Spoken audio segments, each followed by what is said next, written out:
हरे कृष्णा श्री राधे हरि बोल। हरे कृष्णा श्री राधे हरि बोल। बोलिए वृंदावन बिहारी लाल की जय। श्री राधे अलबेली सरकार की जय। जय जय श्री राधे श्याम। राधा तू मेरी स्वामिनी, मैं राधे को दास। जन्म जन्म मोहे दीजियो श्री वृंदावन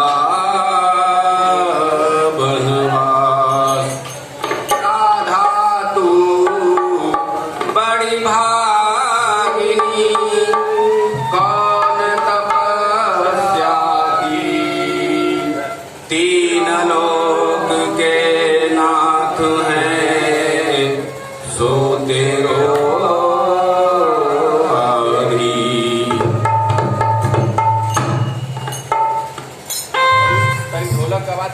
तब ना हम तेज बोले थोड़ी थोड़ा सा कम कर दे तुम लोग।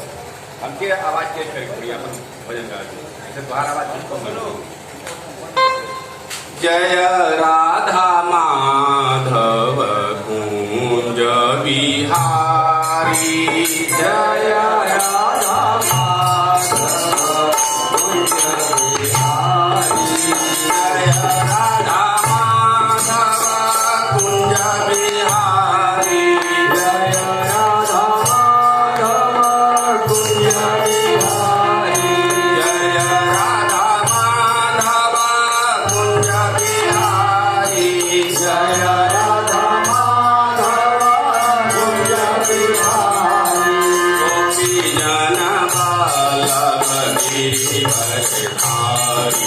गोपी जन वल्लभ गोपी जन वल्लभ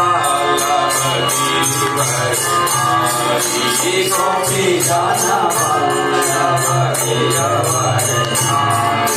यशोदा नंदन भज जन रंजन, यशोदा नंदन भज जन रंजन, यशोदा नंदन भज जन रंजन, यशोदा नंदन भज जन रंजन। जमुना तीरा वनचारी, जमुना तीरा वनचारी, जय राधा माधव कुंज बिहारी, जय राधा माधव कुंज बिहारी, जय राधा माधव कुंज बिहारी, जय राधा माधव कुंज बिहारी, जय गोपी जन वल्लभ जीवनधारी, जय गोपी जन वल्लभ जीवनधारी, यशोदा नंदन व्रज जन रंजन, यशोदा नंदन व्रज जन रंजन, यशोदा नंदन व्रज जन रंजन, यशोदा नंदन व्रज जन रंजन। यमुना तीरा वनचारी, यमुना तीरा वनचारी, जय राधा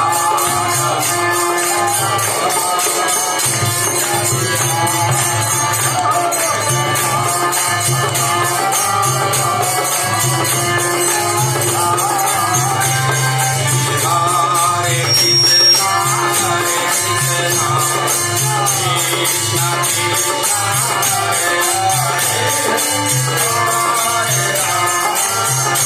राम राम राम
भगवान की श्री राधे अलबेली सरकार की जय जय श्री राधे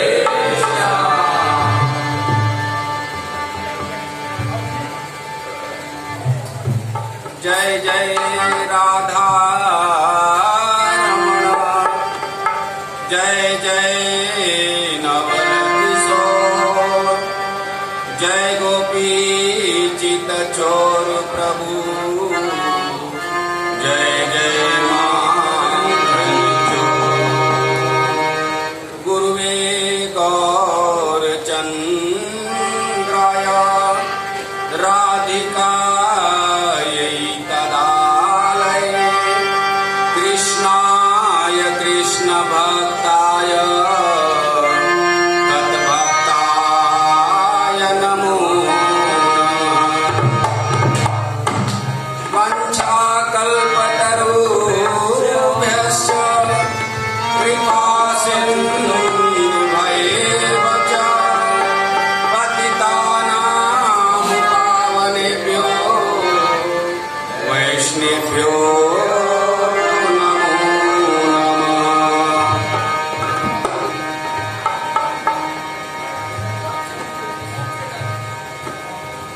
हरे कृष्णा। ओम नमो भगवते वासुदेवाय। ओम नमो भगवते वासुदेवाय। ओम नमो भगवते वासुदेवाय। ओम नमो भगवते वासुदेवाय। ओम नमो भगवते वासुदेवाय। ओम नमो भगवते वासुदेवाय। आवाज कम करिए आप, मीठा आवाज में जाओ, मधुर आवाज थोड़ा मीठा कर ले। श्री श्री राधे ब्रज बिहारी भगवान की। ओम नमो पार्वती पतय हर हर महादेव।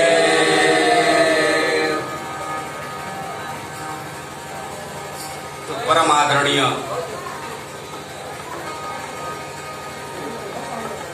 पिता तुल्य भाई तुल्य भगवान के परम भक्त और भ्राता तुल्य आदरणीय माताएं, उपस्थित बाल गोपाल,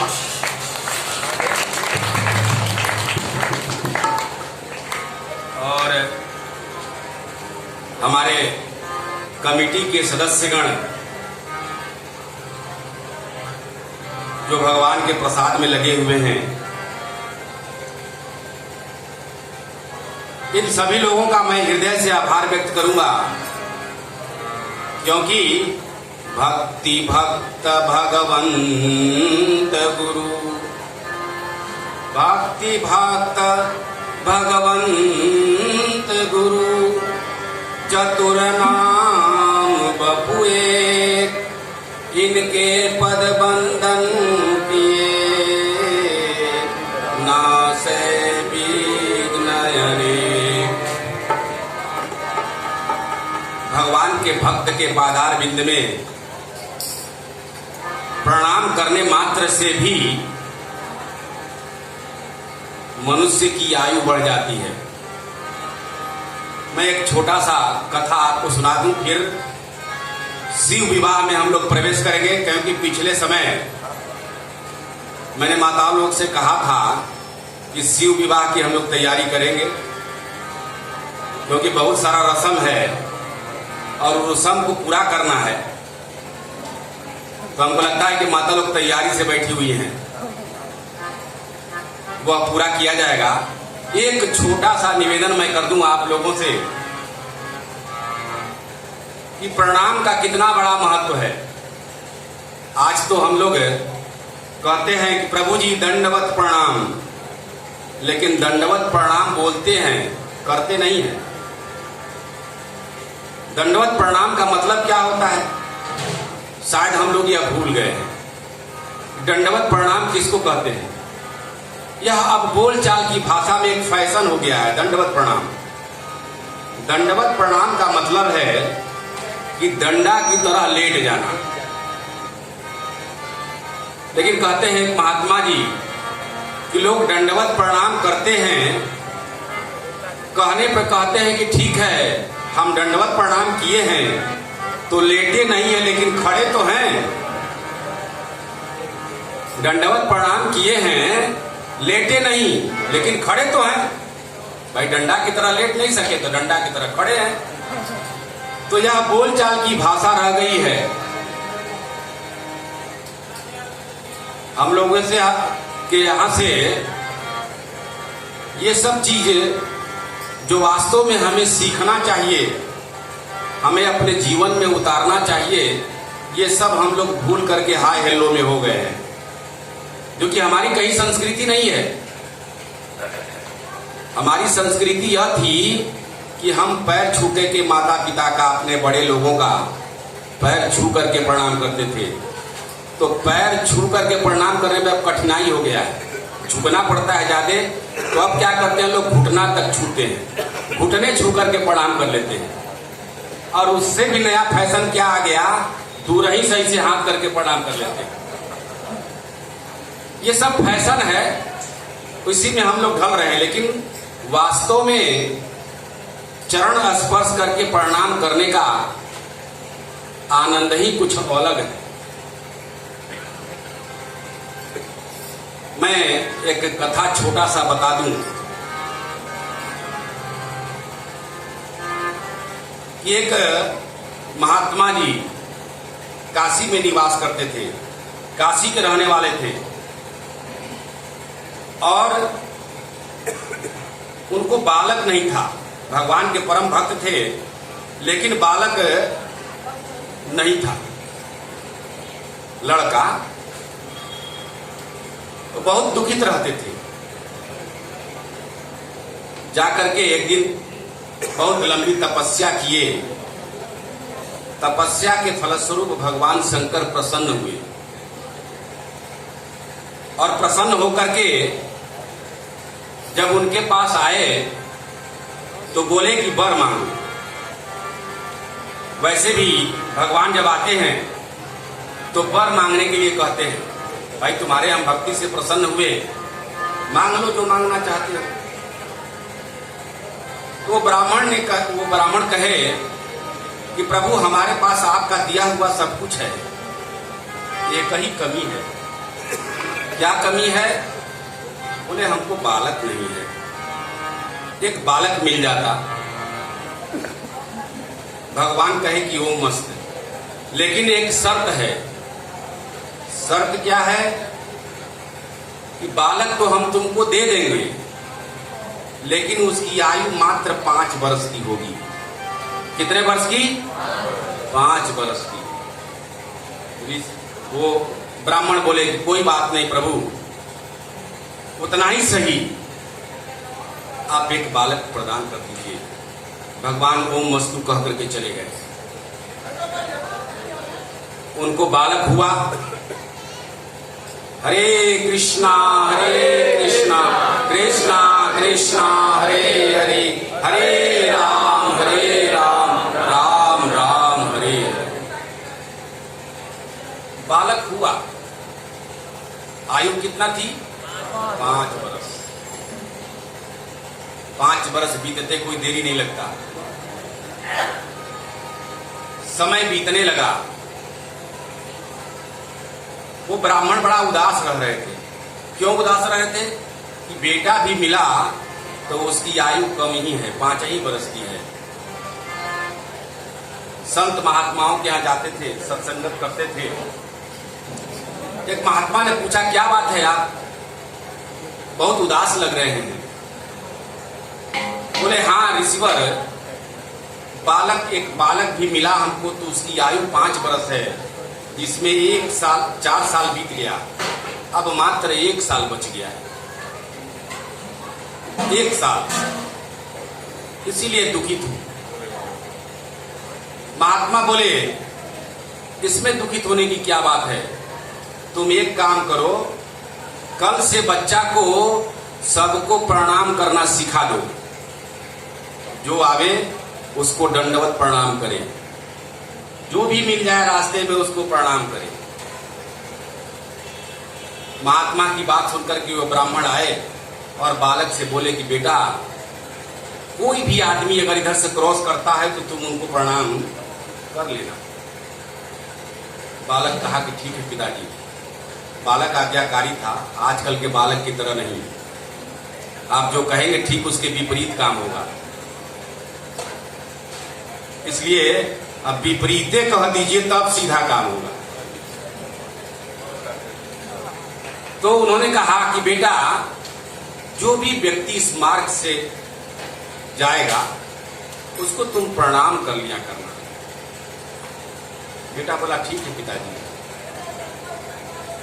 और यूं ही बच्चा जो है सुबह से शाम तक जितने भी लोग जाते थे सबको प्रणाम करता था, सबको।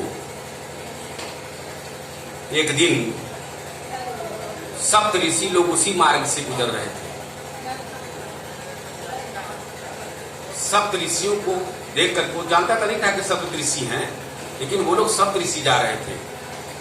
बालक को आदत था, पिताजी की आदेश थी कि जो भी व्यक्ति जाए उसको प्रणाम। जैसे ही ऋषि लोग आए, उस साष्टांग दंडवत प्रणाम किया। बोलिए वृंदावन बिहारी लाल की जय। ऋषि थे, संत हृदय नवनीत समाना। उन्होंने आशीर्वाद दिया, चिरंजीवी भव। क्या आशीर्वाद दिया? चिरंजीवी भव। बच्चा का आयु कितना था? 5 साल में 4 साल बीत गया था, बल्कि 4.5 साल बीत गया था। बालक के पिताजी भी वहीं थे। वह यह बात सुन करके खुशी में मुस्कुराए कि चलो भला कोई आशीर्वाद तो दिया, चिरंजीवी भव। चिरंजीवी भव का मतलब है चिरंजीवी हो गया वो। ऋषि जब वह ब्राह्मण हंसे, थोड़ा मुस्कुराए, तो ऋषि को शंका हुआ। बोले, क्या बात है, आप क्यों हंस रहे हैं? मैंने तो बालक को चिरंजीवी होने का वरदान दिया है, इसमें क्या बात है? ब्राह्मण हाथ जोड़कर बोले, क्योंकि ब्राह्मण जानते थे कि सप्त ऋषि हैं ये। बोले, ऋषिवर, आपने आशीर्वाद दिया तो मुझे, मेरा हृदय जो है प्रफुल्लित हो गया, क्योंकि इस बालक का उम्र केवल अब 6 महीना है और आपने तो चिरंजीवी भव का आशीर्वाद दे दिया, तो इसलिए हम प्रसन्न हैं कि अब मेरा बालक का उम्र बढ़ जाएगा। सप्त ऋषि लोग थोड़ा सोच में पड़ गए। बोले, भाई यह क्या हो गया? लेकिन संत का वचन कभी झूठा नहीं होता। संत की वाणी जो है कभी झूठी नहीं होती। वो लोग सोच में पड़ गए। कि आखिर में आयु इसका बहुत कम है, हम लोग आशीर्वाद दे दिए, तो यदि यह चिरंजीवी नहीं होगा तो हमारी बदनामी हो जाएगी। हमारे आशीर्वाद पर कोई विश्वास नहीं कर पाएगा। बहुत सोच विचार करके उन लोगों ने कहा कि हे ब्राह्मण देव, इस बालक को आप हमें दे दीजिए, कृपया शांति बनाए रखें। हरि बोल। जितना शांत रहेंगी उतने आनंद आएगा कथा का। कल मैं महावीर जी के मंदिर पर थोड़ा थोड़ा साइड लेकर के जगह बना करके बैठ जाइए, थोड़ा आने जाने में किसी को कष्ट न हो, और इधर हो जाइए। कल मैं महावीर जी के मंदिर पर था, बहुत सारी औरतें वहां बैठी थी, लेकिन बिल्कुल शोरगुल नहीं था।